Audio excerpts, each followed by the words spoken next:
ನಮಸ್ತೆ ಎಲ್ಲರಿಗೂ. ನನ್ನ ಹೆಸರು doctor Ananya Rangaswamy. I am an obstetrician and gynaecologist and a high risk pregnancy specialist. I practise at Ananya hospitals, Vijayanagar. Pap smear, is it a very painful test?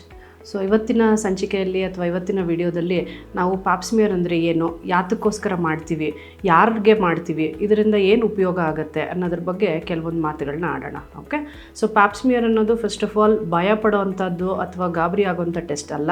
It is a very simple OPD ಪ್ರೊಸೀಜರ್ನಲ್ಲಿ ಮಾಡೋವಂಥ test. ಇದನ್ನು ಯಾರಿಗೆ ಮಾಡ್ತೀವಿ, ಹೆಂಗಸರಲ್ಲಿ ಈ ಟೆಸ್ಟ್ನ ಮಾಡಲಾಗುತ್ತೆ. 21 ಇಯರ್ಸಿಂದ sexually active ಆಗಿರುವಂಥ ಹೆಂಗಸರು 21 ಇಯರ್ಸಿಂದ ಮೇಲ್ಪಟ್ಟಿಂದ 65 ವರ್ಷದ ತನಕನೂ ನಾವು ಈ ಟೆಸ್ಟ್ನ ಮಾಡ್ಬೋದು. So pap smear is a test done in this age group, 21 years to 65 years of age group. In whom is this test done? ಯಾರಲ್ಲಿ ಈ ಟೆಸ್ಟ್ನ ಮಾಡ್ತೀವಿ ಅಂತ ಅಂದರೆ, ನಾವು ಯಾರಲ್ಲಿ ಕಾಮನ್ ಆಗಿ ಸರ್ವೈಕಲ್ ಕ್ಯಾನ್ಸರ್ದು ರಿಸ್ಕು ಅಥವಾ ಸರ್ವೈಕಲ್ ಕ್ಯಾನ್ಸರ್ದು ಡಿಟೆಕ್ಷನ್ಗೋಸ್ಕರ ಅಂತ ಯೋಚನೆ ಮಾಡ್ತೀವಿ, ಅವರಲ್ಲಿ ಈ ಟೆಸ್ಟ್ನ ಸಿಂಪಲ್ಲಾಗಿ ಒಂದು ಪ್ರೊಸೀಜರ್ ಅಂತ ಎಲ್ಲ ಹೆಂಗಸರಿಗೂ ಈ ಟೆಸ್ಟ್ನ ಅಡ್ವೈಸ್ ಮಾಡ್ತೀವಿ. So coming on pap smear ಯಾತಕ್ಕೋಸ್ಕರ, it is a very important test that is done for the detection of cervical cancer. What is cervical cancer? Cervical cancer is one of the most common cancers that is seen after breast cancer. So ಈ ಕ್ಯಾನ್ಸರ್ನ ನಾವು ತುಂಬ ಈಸಿಯಾಗಿ identify ಮಾಡ್ಬೋದು. ಅದನ್ನು full blown cancer ಆಗೋ ಮುಂಚೆ ನಾವು ಅದನ್ನು ತಡೆಗಟ್ಟಬಹುದು ಆ್ಯಂಡ್ ಇದನ್ನು ಪೂರ್ತಿಯಾಗಿ ಕ್ಯೂರ್ ಮಾಡ್ಬೋದು.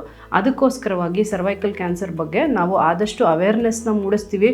ಜನಗಳು ಅದ್ರ ಬಗ್ಗೆ ತಿಳ್ಕೊಂಡಷ್ಟು ಅದನ್ನು ಆದಷ್ಟು ಬೇಗ ಟೆಸ್ಟ್ ಮಾಡಿಸ್ಕೊಳ್ತಾರೆ. ಪ್ಯಾಪ್ ಸ್ಮಿಯರ್ ಅನ್ನೋ ಟೆಸ್ಟ್ನ ಎಲ್ಲ ಹೆಂಗಸರು 3 ವರ್ಷಕ್ಕೊಮ್ಮೆ ಖಂಡಿತವಾಗಿ ಮಾಡಿಸ್ಕೊಳ್ಳಿ.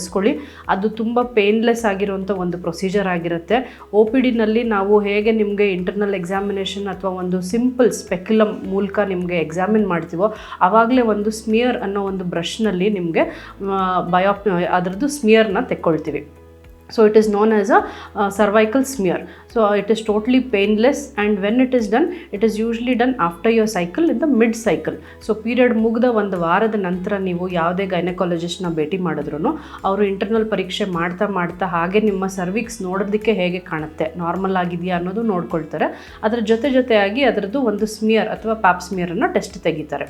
3 ವರ್ಷಕ್ಕೊಮ್ಮೆ ಈ ಟೆಸ್ಟ್ನ ಮಾಡಿಸಿ 65ನೇ ವಯಸ್ಸು ತನಕ ಮಾಡಿಸಿ. ಆವಾಗ ನಿಮಗೆ ಕ್ಯಾನ್ಸರ್ ಬರೋ ರಿಸ್ಕ್ ಇದೆಯಾ, ಕ್ಯಾನ್ಸರ್ಗೆ ಆಗೋವಂಥ ಚಾನ್ಸಸ್ ಕಾಣಿಸ್ಕೊಳ್ತಾ ಇದೆಯಾ ಅನ್ನೋದು ನಮಗೆ ಗೊತ್ತಾಗುತ್ತೆ. ಅದರ ಪ್ರಕಾರವಾಗಿ ನಾವು ನಿಮಗೆ ಟ್ರೀಟ್ಮೆಂಟು ಮತ್ತು ಅದಕ್ಕೆ ಏನು ಅಡ್ವೈಸ್ ಬೇಕು ಅನ್ನೋದನ್ನ ಕೊಡ್ತೀವಿ. 10 ವರ್ಷದಿಂದ ಮೇಲ್ಪಟ್ಟ ಹೆಣ್ಮಕ್ಳಿಗೆ ಸರ್ವೈಕಲ್ ಕ್ಯಾನ್ಸರ್ದು vaccination is available. This is against a virus known as human papilloma virus. So ಆ ವ್ಯಾಕ್ಸಿನೇಷನ್ನ ಖಂಡಿತವಾಗಿ ನಿಮ್ಮ ಮನೆಯಲ್ಲಿ ಇರುವಂಥ ಎಲ್ಲ ಹೆಣ್ಮಕ್ಳು, 10 ವರ್ಷದ ಮೇಲ್ಪಟ್ಟಂಥ ಎಲ್ಲ ಹೆಣ್ಮಕ್ಳಿಗೆ ಖಂಡಿತವಾಗಿ ಎಲ್ಲರಿಗೂ ವ್ಯಾಕ್ಸಿನೇಷನ್ ಮಾಡಿಸಿ. ಸೊ 10 ವರ್ಷದಿಂದ 15 ವರ್ಷದವರೆಗೆ ನಾವು ಸರ್ವೈಕಲ್ ಕ್ಯಾನ್ಸರ್ ವ್ಯಾಕ್ಸಿನ್ನ 2 ಡೋಸ್ ಮುಖಾಂತರ ಕೊಡ್ತೀವಿ. ಯಾವತ್ತು ಕೊಡ್ತೀವೋ ಅವತ್ತು ಫಸ್ಟ್ ಡೋಸ್ ಆಗುತ್ತೆ. ಅಲ್ಲಿಂದ 6 months later will be giving the second dose.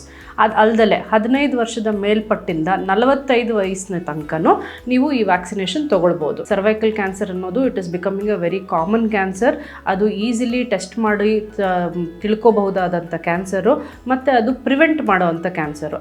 So ಎಲ್ಲ ನಿಮ್ಮ ಗೈನಕಾಲಜಿಸ್ಟ್ನ ಅವೇರ್ ಆಗಿರಿ, ಅವ್ರ ಹತ್ರ ಹೋಗಿ ಪರೀಕ್ಷೆ ಮಾಡಿಸ್ಕೊಳ್ಳಿ. 3 ವರ್ಷಕ್ಕೊಮ್ಮೆ ಪ್ಯಾಪ್ ಸ್ಮಿಯರ್ ಮಾಡಿಸ್ಕೊಳ್ಳಿ. 10 ವರ್ಷದ ಮೇಲ್ಪಟ್ಟ ಎಲ್ಲ ಹೆಣ್ಮಕ್ಳುಗಳು 45ನೇ ವಯಸ್ಸು ತನಕನೂ ಸರ್ವೈಕಲ್ ಕ್ಯಾನ್ಸರ್ಗೆ ವ್ಯಾಕ್ಸಿನೇಷನ್ ಮಾಡಿಸ್ಕೊಳ್ಳಿ. So this is very good for everybody. ನಿಮಗೂ ತಿಳಿದುವರಕ್ಕೆ ಇರಲಿ, ಸುತ್ತಮುತ್ತಲಿನ ಎಲ್ಲ ಜನಕ್ಕೂ ನೀವು ತಿಳಿಸ್ಕೊಡಿ. Thank you.